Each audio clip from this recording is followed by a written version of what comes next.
Hello everyone, welcome back to basic study time. तो आपको पता है कि हमने एक सीरीज़ स्टार्ट किया है एचपीपीएससी में। जो फर्स्ट एग्ज़ाम है, जो एचपीपीजीटी का एग्ज़ाम है, उसका जो फर्स्ट जनरल अवेयरनेस का पेपर है, उसके लिए हम तैयारी कर रहे हैं और हम previous year question paper discuss करेंगे।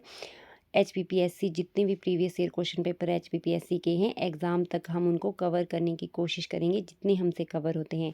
चाहे 1500, 2000, 3000 इतने क्वेश्चन अगर हम कर लेते हैं तो आई थिंक ये बहुत अच्छा एक रिवीजन हो जाता है पेपर टाइम।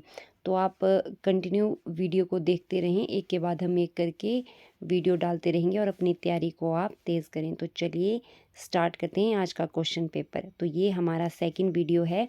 इससे पहले फर्स्ट वीडियो में हम देखिए, एक तो नेशनल और इंटरनेशनल जीके डिस्कस कर रहे हैं और इसमें एचपी जीके का, तो जिसमें जैसे जैसे क्वेश्चन पेपर हमारे पास इंग्लिश ग्रामर और हिंदी ग्रामर के आएंगे, हम उनको भी डिस्कस करेंगे। तो चलिए, ये पेपर है हमारा एलटी टेट का, जो कंडक्ट करवाया गया था 31 सितंबर नहीं, सॉरी, जुलाई 2022 का ये पेपर है। तो चलिए देखते हैं। तो आज का फर्स्ट क्वेश्चन है, भारत के संविधान में कुल कितनी सूचियां हैं? 2, 3, 4 या फिर 5? तो इसका सही आंसर रहेगा ऑप्शन नंबर बी, 3 सूचियां। तो कौन कौन सी है? संघ सूची, राज्य सूची और समवर्ती सूची। हमारे इन वीडियो की सीरीज़ की खासियत क्या रहेगी, हम जो भी क्वेश्चन डिस्कस करेंगे जिनमें एक्सप्लेनेशन की ज़रूरत है, कुछ सीखने की ज़रूरत है, हम उनमें हर क्वेश्चन में एक्सप्लेनेशन डालेंगे। तो देखिए, संघ सूची को इंग्लिश में कहा जाता है यूनियन लिस्ट। इसमें जब स्टार्टिंग में संविधान बना था तो उस वक्त इसमें 97 सब्जेक्ट थे, 97 विषय, और आज इसमें कितने विषय हैं? 100 विषय हैं। इसी तरह राज्य सूची में स्टार्टिंग में 66 विषय थे और आज इसमें हैं 61 विषय। और इसी तरह समवर्ती या कंकरेंट सूची में स्टार्टिंग में 47 सब्जेक्ट्स थे और इसमें अब 52 विषय हैं। तो कभी एग्ज़ाम में विषयों के बारे में भी पूछा जाता है कि राज्य सूची में कितने विषय हैं, ये कितने विषयों पर कानून बना सकती है। तो इसमें 61 विषय हैं। और एक बात याद रखिए कि ये देखिए, भारतीय संविधान में सूचियां पूछा गया है। अगर अनुसूचियां पूछा जाता तो अनुसूचियां हमारे संविधान में हैं 12 अनुसूचियां, और इन्हीं 12 अनुसूचियों में ये जो सूचियां हैं ये हमारे जो है 7वीं अनुसूची के अंडर आती है। नेक्स्ट क्वेश्चन है, 1 किलोवाट में कितने बाइट होते हैं? तो ऑप्शन बी इसका सही आंसर है 1024 बाइट। अब देखिए, 1 किलोबाइट में 1024 बाइट होते हैं, और अगर 1024 किलोबाइट हुआ तो वो हमारा होगा 1 मेगाबाइट। अगर 1024 मेगाबाइट हुआ तो वह हमारा होगा 1 गीगाबाइट। और 1024 अगर हमारा गीगाबाइट होता है तो इसमें होता है 1 टेराबाइट। और 1024 अगर टेराबाइट हुआ तो ये होता है 1 पेटाबाइट। कभी पेपर में सीक्वेंस भी आ जाता है, तो सीक्वेंस में क्या आएगा? सबसे पहले बाइट्स आएगा, उसके बाद किलोबाइट, मेगाबाइट, मेगाबाइट के बाद गीगाबाइट, गीगाबाइट के बाद टेराबाइट, और टेराबाइट के बाद हमारा आएगा पेटाबाइट। इसी तरह से आपने सीक्वेंस भी याद रखना है। नेक्स्ट देखिए, शिमला सम्मेलन कब हुआ था? तो शिमला सम्मेलन हमारा हुआ था 1945 ईस्वी में।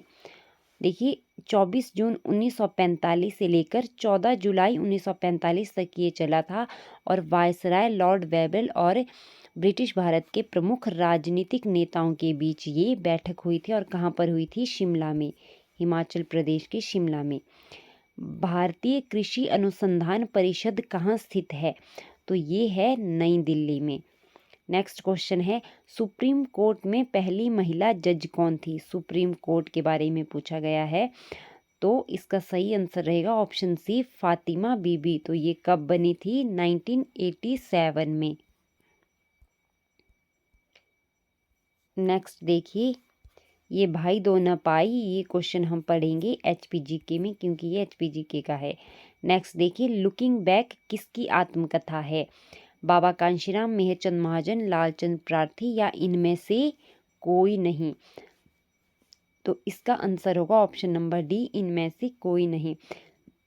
लुकिंग बैक जो है एक समाज सुधारक है, धोडो केशव कर्वे, ये इनकी आत्मकथा है। धोडो केशव कर्वे ने इसमें क्या लिखा हुआ है, विधवा पुनर्विवाह की वकालत की है और स्वयं भी इन्होंने जो है एक विधवा से विवाह किया था। नेक्स्ट देखिए 26 नंबर क्वेश्चन, 1857 के विद्रोह के समय भारत का गवर्नर जनरल कौन था? Lord Wellesley, Lord Dalhousie, Lord Canning या लॉर्ड मिंटो? तो इसका सही आंसर रहेगा लॉर्ड कैनिंग। 1857 का विद्रोह के वक्त जो है लॉर्ड कैनिंग जो है भारत का गवर्नर जनरल था। अब लॉर्ड कैनिंग के बारे में देख लीजिए। लॉर्ड कैनिंग 1856 से लेकर 62 तक भारत का गवर्नर जनरल रहा था और भारत में जो है कंपनी द्वारा, ब्रिटिश इंडिया कंपनी जो कंपनी थी, कंपनी द्वारा नियुक्त अंतिम गवर्नर जनरल कौन था? Lord Canning. और ब्रिटिश सम्राट के अधीन नियुक्त भारत का ये प्रथम वायसराय था, प्रथम वायसराय और अंतिम गवर्नर जनरल। वायसराय किसका? ब्रिटिश सम्राट के अधीन नियुक्त भारत का। और गवर्नर जनरल किसका? ब्रिटिश कंपनी के द्वारा नियुक्त। अब देखिए जो 1857 का विद्रोह हुआ था, इसमें कुछ सुधार, प्रशासनिक सुधार हुए थे भारत में। वो क्या हुआ था कि भारत का शासन पहले कंपनी के हाथ में था, ये कंपनी के हाथ से किसके हाथ में चला गया था? ब्रिटिश सरकार के हाथ में। और ब्रिटिश सरकार ने जो है फिर वायसराय नियुक्त किए थे। तो इसी तरह से भारत का पहला गवर्नर जनरल कौन था? Lord William Bentinck. और कब से कब तक था? 1828 से लेकर 1835 तक। इससे पहले क्या थे? बंगाल के गवर्नर जनरल। और बंगाल का पहला जो गवर्नर जनरल था वो कौन था? Warren Hastings. वो था 1774 से लेकर 1785 तक। नेक्स्ट क्वेश्चन देखिए।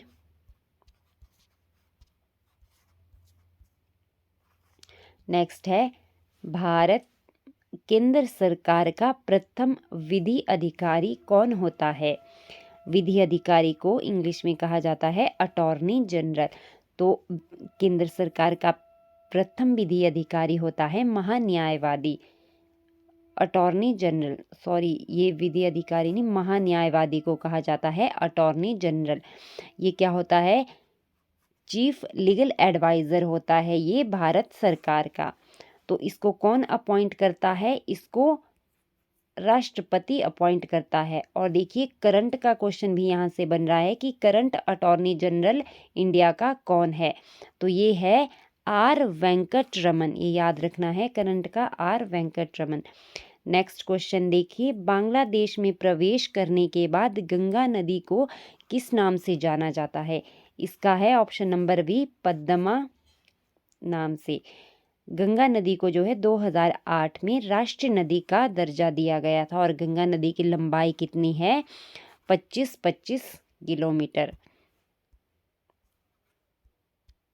नेक्स्ट देखेंगे, संविधान सभा के द्वारा अंतिम रूप से संविधान को कब पारित किया गया था? अंतिम रूप से, तो अंतिम रूप से पारित किया था 26 नवंबर 1949 को। तो देखिए उस समय जो है संविधान में क्या क्या था? 22 भाग थे, 395 अनुच्छेद थे और 8 अनुसूचियां थी। हमने अभी फर्स्ट क्वेश्चन में देखा कि वर्तमान में हमारे संविधान में कितनी अनुसूचियां हैं? 12 अनुसूचियां। और संविधान के निर्माण में कितना समय लगा है? 2 वर्ष 11 महीने और 18 दिन का समय संविधान के, भारत के संविधान निर्माण में लगा है। नेक्स्ट क्वेश्चन हमारा है, सरकार द्वारा पुरानी मुद्रा को समाप्त कर नई मुद्रा को चलाना क्या कहलाता है? डिमोनेटाइजेशन, डिवैल्यूएशन या करेंसी कॉन्स्टेशन या ऑल ऑफ द अबव? तो देखिए 2016 में हमारा क्या हुआ था? पुराने नोट 1000 और 500 के नोट बंद हो गए थे और 2000 का नोट उस वक्त हमारे चालू हुआ था। तो इस प्रक्रिया को कहा जाता है डिमोनेटाइजेशन, हिंदी में विमुद्रीकरण। तो 2016 में हमने देखा था कि भारत में विमुद्रीकरण हुआ था। आगे डिवैल्यूएशन देखेंगे तो डिवैल्यूएशन अवमूल्यन, इसका मतलब होता है कि जब एक देश अपने देश की करेंसी को जो है इसकी वैल्यू कम कर देता है दूसरे देश की करेंसी के मुकाबले। जैसे भारत में 50 रुपए से हम कितना सामान खरीदते हैं, मान लीजिए यूएसए में हम $1 से उतना सामान खरीदते हैं। भारत क्या करेगा, अब क्या होगा कि हम जो है 50 रुपए की तुलना में उतना 60 रुपए में खरीद पाएंगे जितना यूएसए के $1 से खरीदते हैं। तो इससे क्या हो जाएगा, हमारी करेंसी की वैल्यू गिर जाएगी। तो इसको कहा जाता है डिवैल्यूएशन। नेक्स्ट देखिए, poverty and the un British rule in India नामक पुस्तक किसने लिखी? तो ये लिखी है दादा भाई नौरोजी ने। नेक्स्ट है, दिल्ली में गुलाम वंश के वास्तविक संस्थापक किसे माना जाता है? अगर ओनली संस्थापक पूछा होता तो आंसर कुछ और होना था। देखिए, वास्तविक संस्थापक इल्तुतमिश को माना जाता है। सीधा अगर संस्थापक होगा तो कुतुबुद्दीन ऐबक। गुलाम वंश की स्थापना 1206 में जो है कुतुबुद्दीन ऐबक ने की थी। नेक्स्ट है, अकबरनामा की रचना किसने की? इब्न बतूता, अल-बिरूनी, शेख जैनुद्दीन या अबुल फजल ने? तो इसका आंसर होगा ऑप्शन डी, अबुल फजल ने। अबुल फजल की 2 रचनाएं याद रखनी है, एक तो आईने अकबरी और दूसरा अकबरनामा। अकबरनामा क्या है? ये अकबर की कहानी है। तो अबुल फजल कौन था? ये अकबर का दरबारी विद्वान था। नेक्स्ट है, गुटनिरपेक्ष देशों का प्रथम शिखर सम्मेलन कब हुआ? 1961 में, 1960 में, 63 में या फिर 64 में? तो ये हुआ था 1961 में। 61 में कहाँ पर हुआ था? बेलग्रेड, यूगोस्लाविया में। और इसमें 25 देशों ने भाग लिया था।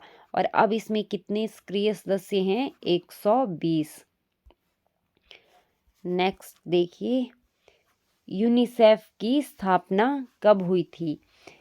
1946 में, 1949 में, 50 में या 55 में? तो यूनिसेफ की स्थापना हुई थी 1946 में। देखिए, यूनिसेफ इसकी फुल फॉर्म क्या है? पहले जब ये बना था तो इसको कहा जाता था United nation international children emergency fund. ये देखिए, United nation international children emergency fund, एक का। मगर अब इसको क्या कहा जाता है? United Nations children fund. अब इसको ये नाम दिया गया है। और 11 दिसंबर 1946 को इसकी स्थापना हुई थी और इसका हेडक्वार्टर कहाँ है? न्यूयॉर्क सिटी में। करंट एग्जीक्यूटिव डायरेक्टर इसके कौन है? Catherine Rushel. नेक्स्ट देखिए, WHO का मुख्यालय कहाँ है? WHO का मुख्यालय, इसका ऑप्शन नंबर ए सही रहेगा, जिनेवा में। देखिए, WHO क्या होता है? World Health Organization. और इसकी स्थापना कब हुई है? 7 अप्रैल 1948 में। नेक्स्ट देखिए, 37 क्वेश्चन, भारत का राष्ट्रीय खेल कौन सा है? तो ये आप सबको पता होगा कि भारत का राष्ट्रीय खेल हॉकी है। और हॉकी में जो है एक टीम में कितने खिलाड़ी होते हैं? 11 खिलाड़ी होते हैं। और 16 ऑन द रोस्टर अगर देखेंगे तो 16 खिलाड़ी होते हैं। और मेजर ध्यानचंद को हॉकी का जादूगर कहा जाता है। 1908 में जो है पहली बार लंदन ओलंपिक में हॉकी को शामिल किया गया था। और उस समय जो हॉकी टीम थी वो पुरुषों की हॉकी टीम थी। इसी तरह 1980 में 8 देखिए, 8 के बाद 80 में जो है महिलाओं को भी हॉकी टीम में शामिल किया गया था। FIH क्या होता है? फेडरेशन ऑफ इंटरनेशनल हॉकी, अंतर्राष्ट्रीय हॉकी संघ। ये बना था 7 जनवरी 1924 में। इसका हेडक्वार्टर कहाँ है? लुसाने, स्विट्जरलैंड में। ये आप देख लेना, हॉकी के बारे में लिखा हुआ है। अब नेक्स्ट हम देखेंगे HPGK के क्वेश्चन। तो HPGK के इससे पहले 10 क्वेश्चन हम प्रीवियस वीडियो में कर चुके हैं। अब हम 12 नंबर क्वेश्चन करने वाले हैं। तो देखिए, 1009 ईस्वी में निम्न में से किसने नगरकोट कांगड़ा को लूटा था? तो ऑप्शन नंबर बी इसका सही आंसर होगा, महमूद गजनवी ने। महमूद गजनबी ने जो है 17 बार भारत पर आक्रमण किए हैं। तो क्वेश्चन नंबर 13 है, हिमालयन हिल स्टेट्स रीजनल काउंसिल के पहले अध्यक्ष कौन थे? तो ऑप्शन नंबर ए इसका सही आंसर है स्वामी पूर्णाचंद। अब देखिए, जनवरी 1946 में संस्था की स्थापना हुई थी, किसकी? हिमालयन हिल स्टेट्स रीजनल काउंसिल की, और इसके प्रधान कौन थे? स्वामी पूर्णाचंद, और इनका कार्यालय था मंडी में, और सचिव इसके थे पंडित पद्मदेव, और इनका कार्यालय था शिमला में, और उप प्रधान इसमें श्याम चंद्र नेगी को बनाया गया था, और संयुक्त सचिव जो है शिवानंद रमौल को बनाया गया था। तो इसका प्रथम सम्मेलन जो है 8 से 10 मार्च 1946 तक जो है मंडी में चला था। कब तक? 8 से 10 मार्च तक। नेक्स्ट देखिए, 1954 में कौन सा हिमाचल का 5वां जिला बना? ये क्वेश्चन रिपीट हुआ है। देखिए, 2 क्वेश्चन रिपीट हुए थे इसमें, जो हमने पिछला क्वेश्चन पेपर डिस्कस किया था। तो कौन सा जिला बना था? 5वां जिला। 1 जनवरी 1954 को ये हिमाचल में शामिल हुआ था, और 1 मई 1966 में किन्नौर जिला बना था, और 1 नवंबर 1966 की अगर बात करेंगे तो इसमें 4 जिले हिमाचल में मिले थे। कौन से?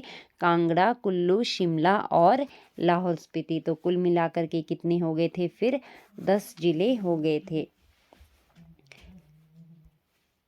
नेक्स्ट है, भाई दो न पाई किस आंदोलन का विस्तार था?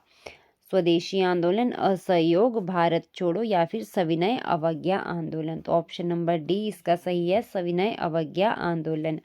यह आंदोलन भागमल सौठा ने शुरू किया था, और यह नारा उन्होंने शिमला के गैंग बाजार में खड़े होकर दिया था। गैंग बाजार जो वर्तमान शिमला की राजधानी है। तो ब्रिटिश सामान का बहिष्कार की इसमें बात की गई थी, इस आंदोलन में, भाई दो न पाई में। नेक्स्ट देखिए,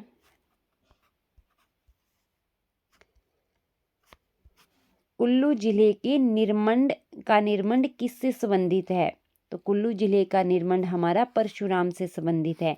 निर्मंड में देखिए, भुंडा उत्सव निर्मंड में बहुत प्रसिद्ध है, और ये 12 साल बाद मनाया जाता है। इसमें परशुराम जी की पूजा की जाती है। परशुराम जी की पूजा कहाँ कहाँ पर होती है? एचपी में 5 जगहों पर होती है। सबसे पहले देखिए, मंडी के काव और ममेल में, कुल्लू के निर्मंड और नीरत में, शिमला के दत्तनगर में, और ये हो गई। और भुंडा उत्सव जो है 12 वर्ष बाद मनाया जाता है। क्यों मनाया जाता है? खसों का नाग जाति पर विजय के रूप में। नेक्स्ट देखिए, यहाँ पर क्वेश्चन में नंबरिंग डालना भूल गई हूँ मैं। तो यह है, सतलुज नदी का उद्गम स्थान कौन सा है? तो सतलुज नदी का उद्गम स्थान हमारा होगा मानसरोवर। अब देखिए, इसके साथ ही व्यास नदी का उद्गम स्थान है व्यास कुंड, जो रोहतांग दर्रे के पास है, और इसको यहाँ पर भृगु तुंग लेक भी है। पहले रोहतांग दर्रे को भृगु तुंग कहा जाता था, जहाँ भृगु लेक है। फिर है यमुना नदी। यमुना नदी का उद्गम स्थान हमारा है यमुनोत्री में, जो कि उत्तराखंड में है, कालिंद पर्वत के पास है, इसलिए यमुनोत्री को जो है वैदिक काल में कालिंदी भी कहा जाता था। रावी नदी देखिए, रावी नदी का उद्गम स्थान बड़ा भंगाल में है, जो कांगड़ा में पड़ता है।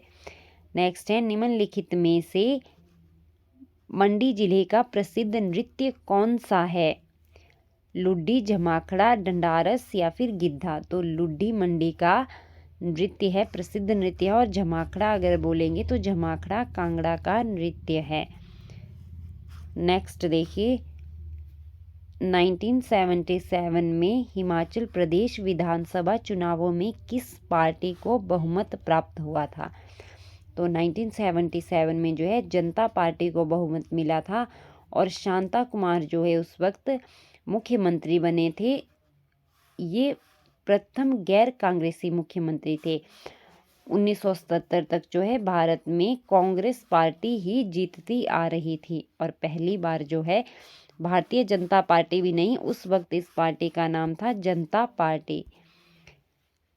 फिर है अवलोकितेश्वर मंदिर है, कहाँ पर है? तो ये है हमारा लाहौल स्पीति में। लाहौल स्पीति में भी कभी पूछा जाता है, लाहौल स्पीति नहीं पूछा जाता है ऑप्शन में, उदयपुर पूछा जाता है। तो ये है लाहौल स्पीति के उदयपुर में।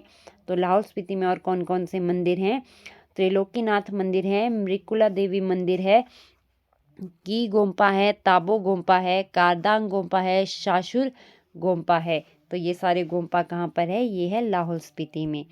तो इसी तरह से ये था हमारा आज का वीडियो। अगर आपको वीडियो पसंद आया है तो वीडियो को लाइक करें, शेयर करें और चैनल को सब्सक्राइब कर दें। धन्यवाद।